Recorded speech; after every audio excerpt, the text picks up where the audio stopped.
Hello everyone, welcome back to WB Blacksmithing. Today we're just going to mess around, I guess, a little bit and try something out that I've seen on the internet. So basically, I'm starting to try to forge some little pendants out of small stock like this 1/4-inch square. It's pretty small.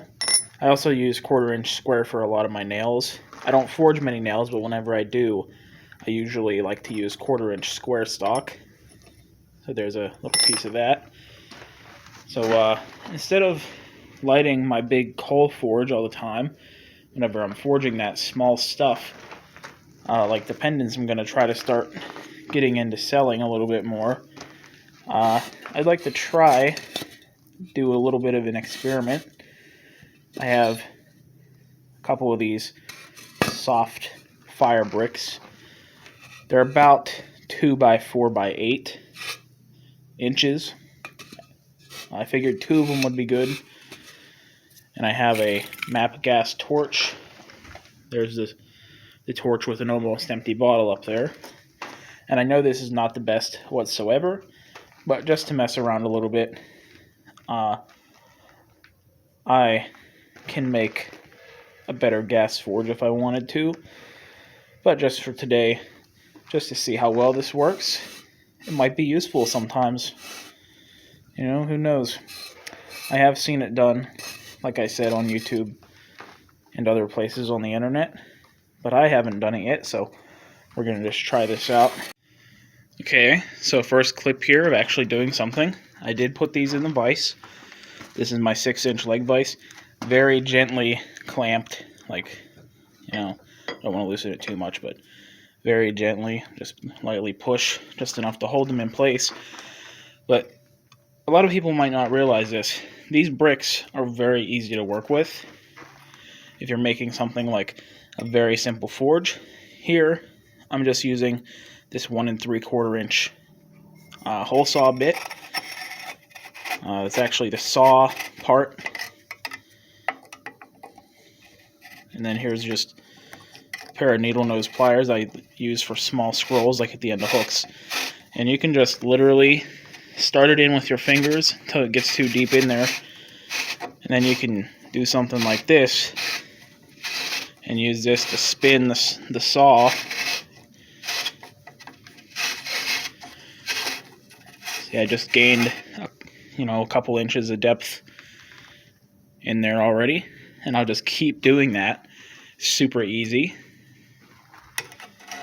to do this, and you can just well, it's easier whenever you're holding it with your fingers, and easier when you're not using one hand on the camera, but you can just easily take that refractory brick out of there and then do it again till you get, all the way through, or even if you have to go from the other side, the other end I should say, and do the same thing to get the whole way through, it's still pretty easily done, especially with both hands.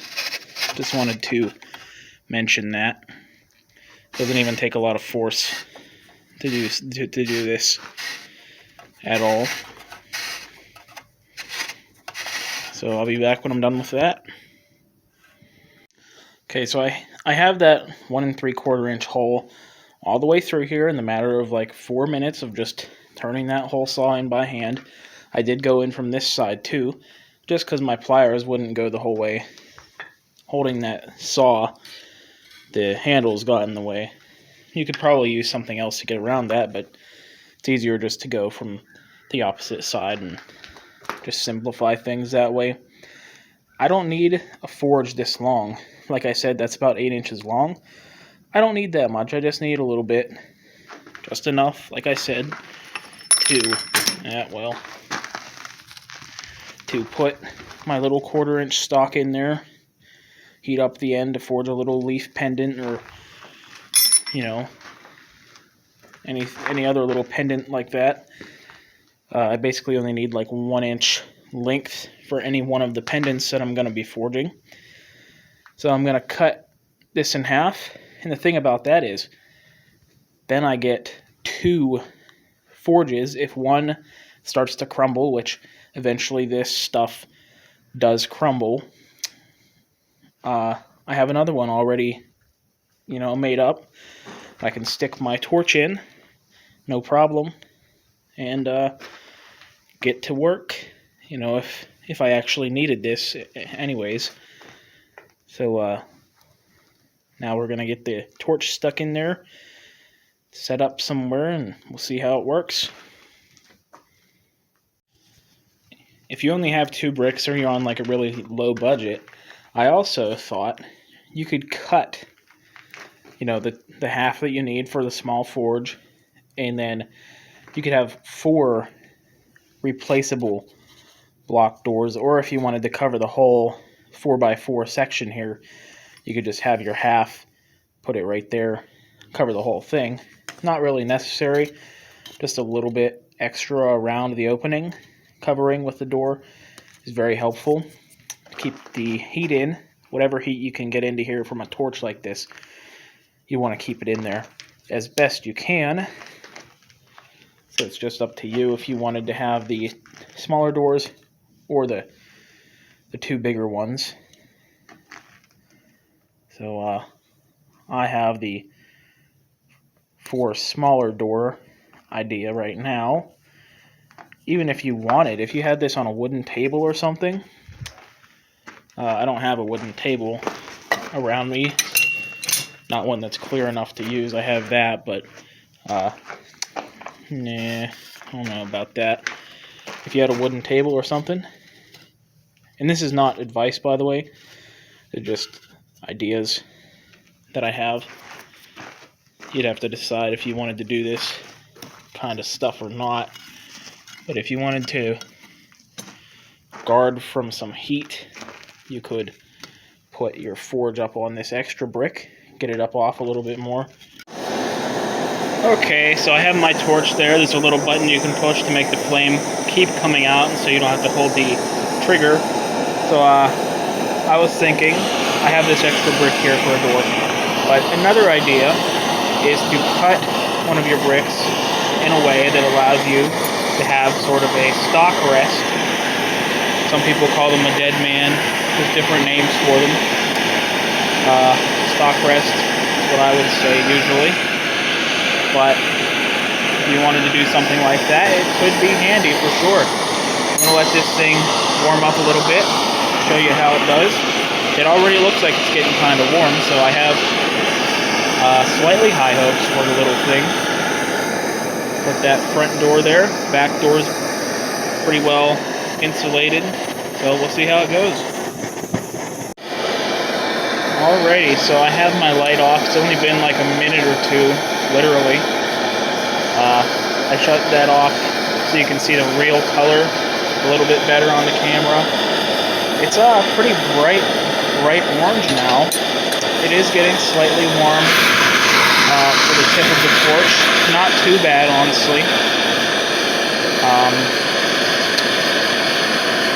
The outside is not getting too bad of the actual forge itself. I do have a slight gap in the back that's making it a little bit warm because my bricks weren't cut 100% evenly. You can actually probably close that up a little bit, honestly. Yeah, that helps a lot. But it's actually doing pretty good, honestly. You could definitely use this for a little bit of work if you just wanted to mess around. You'd have to decide if you want to do something like this for yourself, but it definitely would work at the least. So you can see I have my little stock rest there, my little half brick covering most of the opening except for what I need. Not bad.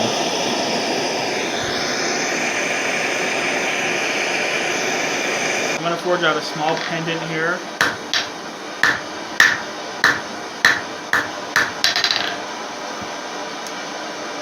I haven't really decided what exactly I'm going to forge, but I guess we'll go for a little trolls cross type thing.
Now this is loose in the hardy hole. This was actually given to me by Greg, Holland Anvils, quite a while ago.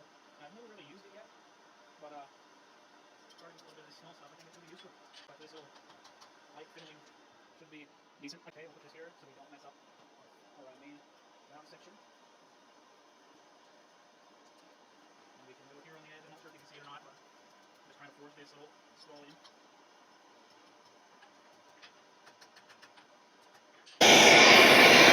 So here it is, 10 minutes into it being hot basically, and it seems pretty much perfectly fine. There is a small crack there.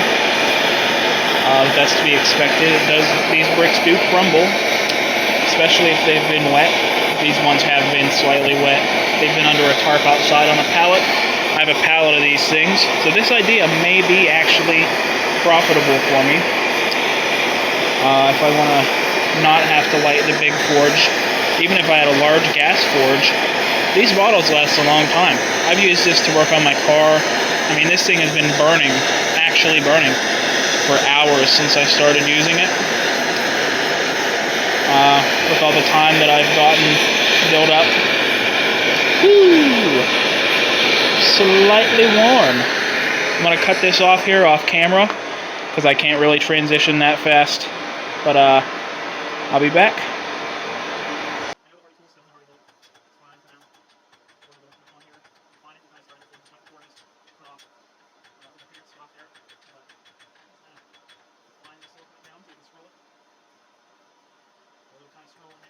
Okay, we'll bend this down here. Careful not to mess up the larger circle. I removed my Holland Anvils. Nice little anvil there for some reason. Didn't put it back yet. There we go. Easily enough without it. Get this done. And then find a little bit. And flip this over. Flatten that. Finish the sides. Now we're just going to make it a little bit more symmetrical.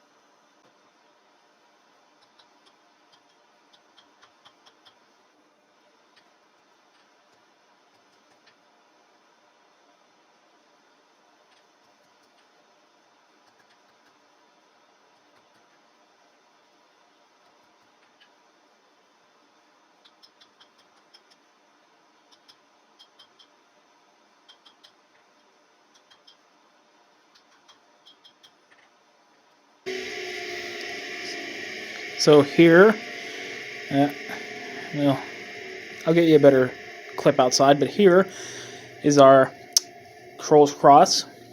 I just quickly wire brushed it. I'm going to get a leather string on there, leather cord, and give you some better clips / pictures here at the end of the video. The lighting in here does not like that slightly shinier material here. Be right back to show you that.